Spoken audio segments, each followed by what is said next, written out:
नमस्कार दोस्तों, स्वागत है आपका हमारे चैनल बिहारी नॉनस्टॉप न्यूज में। तो चलिए बिहार की 10 प्रमुख बड़ी खबरों को जानते हैं। तो खबरों की ओर आगे बढ़ने से पहले एक नजर सुर्खियों पर। पटना में अगले सप्ताह से दौड़ने लगेंगी 50 प्राइवेट सीएनजी सिटी बसें, किराए में नहीं होगा कोई बदलाव। आवेदन का आखिरी मौका, हेडमास्टर के लिए 6421 पदों पर होनी है बहाली, जल्द करें अप्लाई। बिहार के आईटीआई में 15 नए कोर्सों को मिली मंजूरी, महिलाओं के लिए 4 नए पाठ्यक्रम। बीएड में एडमिशन के लिए 25 अप्रैल से नामांकन के लिए खुलेगा पोर्टल, जाने पूरी डिटेल्स। पटना में आंगनबाड़ी पर्यवेक्षिका के 55 पदों पर 26 अप्रैल को होगी काउंसलिंग, चयन प्रक्रिया के लिए टीम गठित। बिहार की बिजली व्यवस्था में सुधार पर खर्च होंगे 23,000 करोड़, नीतीश सरकार ने दी मंजूरी। अगले सप्ताह के अंत तक 50 प्राइवेट सीएनजी सिटी बसों का परिचालन शुरू हो जाएगा। ये बसें पीली सिटी राइड बसों के किराए दर पर ही चलेंगी। टीटीओ शिवप्रकाश ने बताया कि सीएनजी डीजल की तुलना में काफी सस्ता है, लिहाजा सीएनजी रूपांतरण के बाद बसों के किराए में वृद्धि का कोई प्रश्न ही नहीं उठता है। हालांकि पीली प्राइवेट सिटी राइड बसों की तुलना में ये बसें काफी सुविधाजनक होंगी। इनमें न तो यात्रियों को बैठने पर सीट के पास निकले काठी से कपड़े फाड़ने पर डर रहेगा और न ही खड़े रहने पर सिर के छत से टकराने का खतरा रहेगा। पटना में ये बसें डीलर के पास आ चुकी हैं और इन्हें जिला परिवहन कार्यालय के द्वारा स्वीकृति हरे और सफेद रंग में पेंट किया जा चुका है। इनकी कीमत 25 से 30 लाख के बीच है, जबकि इन पर सरकार 7.5 लाख की सब्सिडी दे रही है। पहले चरण में 50 बस मालिकों को सब्सिडी की राशि स्वीकृति की जा चुकी है। डीटीओ ने बताया कि अगले 4 से 5 दिनों में इसे बस मालिकों को दे दिया जाएगा। अगले एक सप्ताह के भीतर शहर में इन सिटी बसों का परिचालन शुरू हो जाएगा। बिहार लोक सेवा आयोग के प्रधानाध्यापक के पदों पर आवेदन के आखिरी मौका आ गया है। वे कैंडिडेट जो अभी तक अप्लाई नहीं कर पाए हैं, वे आज ही अप्लाई कर दे। इन पदों पर आवेदन करने की लास्ट डेट 21 अप्रैल यानी कि आज है। चूंकि इन पदों के लिए अप्लाई करने की अंतिम तारीख पहले भी कई बार आगे बढ़ चुकी है, इसीलिए बेहतर होगा कि इस समय सीमा के अंदर फॉर्म भर दें। इस पद के लिए शैक्षणिक योग्यता कम से कम 50% अंकों के साथ पीजी उत्तीर्ण होना आवश्यक है। SC, ST, EBC, BC, दिव्यांग, महिला और आर्थिक रूप से कमजोर अभ्यर्थियों को अंक संबंधी शर्त में 5% की छूट दी गई है, यानी कि वह पीजी में 45% मार्क्स के साथ आवेदन कर सकते हैं। बिहार के आईटीआई संस्थानों में 15 नए पाठ्यक्रम शामिल किए जाएंगे। ये वह पाठ्यक्रम होंगे जिनकी अभी के समय में बाजार में मांग है। ये पाठ्यक्रम राज्य के औद्योगिक क्षेत्र की जरूरतों को पूरा करेगा, जिससे राज्य के युवाओं को रोजगार का मौका मिलेगा। मुख्यमंत्री नीतीश कुमार की अध्यक्षता में हुए राज्य कैबिनेट की बैठक में इन पाठ्यक्रमों को शुरू करने पर मुहर लग गई है। अभी तक आईटीआई में आमतौर पर परंपरागत पाठ्यक्रमों की ही पढ़ाई होती है। मौजूदा समय में बाजार की जरूरतों में काफी बदलाव हुआ है। इसे देखते हुए बिहार के श्रम संसाधन विभाग ने आईटीआई के पाठ्यक्रमों में बदलाव करने का फैसला किया है। जिन नए पाठ्यक्रमों को शामिल किया जा रहा है उसमें इलेक्ट्रीशियन में पावर डिस्ट्रीब्यूशन को भी शामिल किया गया है। इसमें बिजली और उसके वितरण की बारीकियों के बारे में अप्रेंटिस जानकारी हासिल करेंगे। अभी राज्य में स्मार्ट खेती से लेकर स्मार्ट सिटी तक की कार्य योजना पर काम चल रहा है। इसको मद्देनजर रखते हुए तय किया गया है कि टेक्नीशियन स्मार्ट एग्रीकल्चर और टेक्नीशियन स्मार्ट सिटी ट्रेड में भी आईटीआई में प्रशिक्षण होगा। बिहार के सभी सरकारी एवं प्राइवेट बीएड कॉलेजों में नामांकन के लिए सरकार कॉमन एंट्रेंस टेस्ट यानी कि सीईटी की परीक्षा आयोजित कराती है। इस प्रवेश परीक्षा के लिए कोई भी छात्र आवेदन कर सकता है। आवेदन के लिए 25 अप्रैल से ऑनलाइन पोर्टल खोल दिया जाएगा। अभ्यर्थियों को आवेदन के लिए 1,000 रुपये की राशि ऑनलाइन जमा करनी होगी। परीक्षा के लिए 17 मई तक आवेदन कर सकते हैं। उसके बाद 18 से 21 मई तक विलंब शुल्क के साथ आवेदन किया जा सकता है। परीक्षा के लिए 9 जून को एडमिट कार्ड जारी किया जाएगा एवं 23 जून को संयुक्त प्रवेश परीक्षा होगी। पूरे राज्य में करीब 330 कॉलेज में लगभग 35,000 सीटें हैं। सभी विश्वविद्यालयों से उसके अंतर्गत आने वाली कॉलेजों की सूचना मांगी गई है।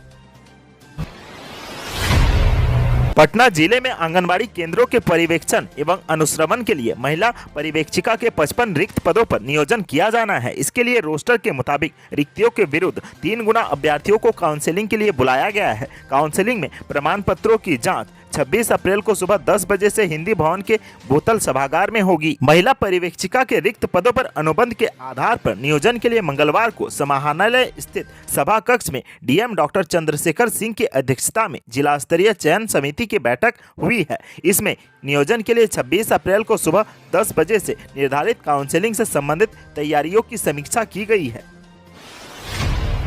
देश भर में बिजली की वितरण व संचरण व्यवस्था में सुधार को लेकर वर्ष 2024-25 तक 3 लाख करोड़ रुपए खर्च किए जाएंगे। इनमें से बिहार में खर्च होने वाले 23,000 करोड़ रुपए में से करीब 12,000 करोड़ रुपए सूबे की बिजली व्यवस्था की आधारभूत संरचना में सुधार, जबकि 11,000 करोड़ रुपए स्मार्ट प्रीपेड मीटर पर खर्च होंगे। इसको लेकर तैयार रिफंड डिस्ट्रीब्यूशन सेक्टर स्कीम को बिहार कैबिनेट ने मंजूरी दे दी है। ऊर्जा विभाग के मुताबिक RDSS का मुख्य उद्देश्य बिजली कंपनियों की वित्तीय स्थिति में सुधार करते हुए उनके तकनीकी व व्यवसायिक नुकसान को कम किया जाना है, ताकि उपभोक्ताओं को निर्बाध रूप से गुणवत्तापूर्ण बिजली उपलब्ध हो सके। योजना के मुताबिक वर्ष 2024-25 तक बिजली की औसत तकनीकी व व्यवसायिक हानि को 12 से 15% तक सुनिश्चित करना है। फिलहाल बिहार में बिजली की औसत हानि 35% है, मतलब राज्य सरकार को बिजली खरीद की कुल राशि में 65% का ही राजस्व मिल पाता है। इसी अवधि तक सेवा की औसत और कुल राजस्व की प्राप्ति के अंतर को शून्य करने का भी लक्ष्य रखा गया है।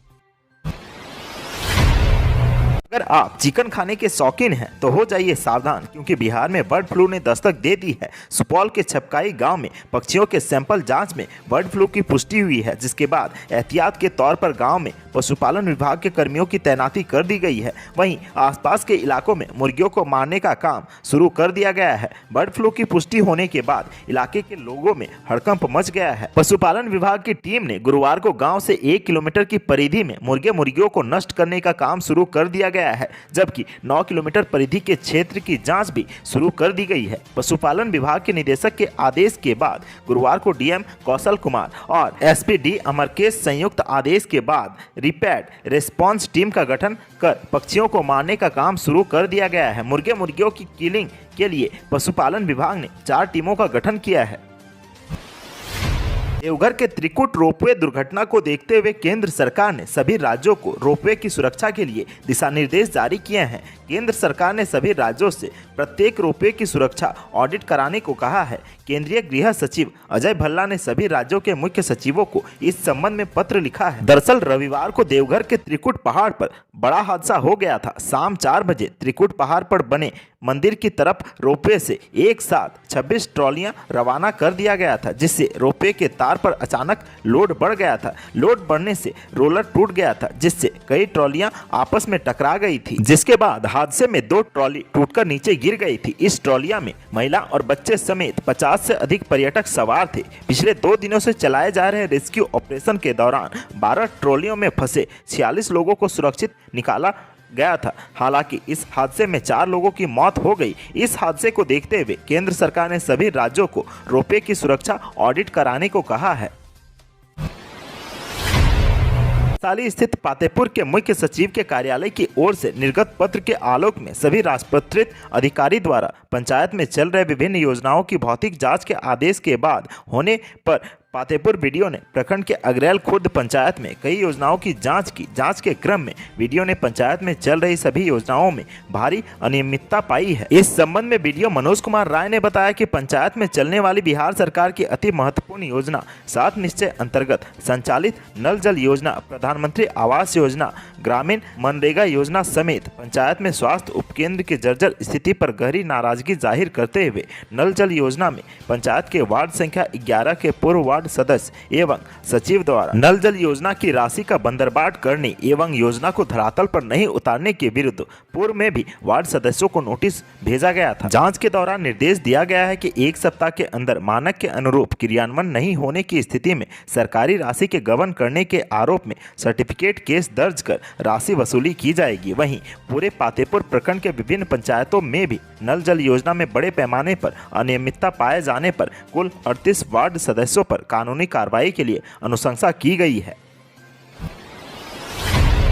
30 नई सीएनजी बसें पटना शहर की सड़कों पर दौड़ेंगी। इनके लिए टेंडर पूरा हो गया है और कंपनी को सप्लाई ऑर्डर भी दिया जा चुका है। 2 कंपनी मिलकर इन बसों की आपूर्ति करेगी। अगले माह तक बीएसआरटीसी की सिटी बसों के बेड़े में ये बसें शामिल हो जाएंगी। शहर की सड़कों पर दौड़ने वाली ये पहली एसी सीएनजी बसें होंगी। वर्तमान में 70 सीएनजी बसें शहर की सड़कों पर दौड़ रही हैं। इनमें 50 नई हैं, जबकि 20 पुरानी डीजल बसों में सीएनजी किट लगाकर उन्हें सीएनजी में बदला गया है, लेकिन इनमें से कोई भी एसी नहीं है। आज की सुर्खियों में बस इतना ही। बिहार से जुड़ी खबरों के लिए सब्सक्राइब करें हमारे चैनल को और साथ ही साथ वीडियो अगर पसंद आए तो लाइक, कमेंट, शेयर करना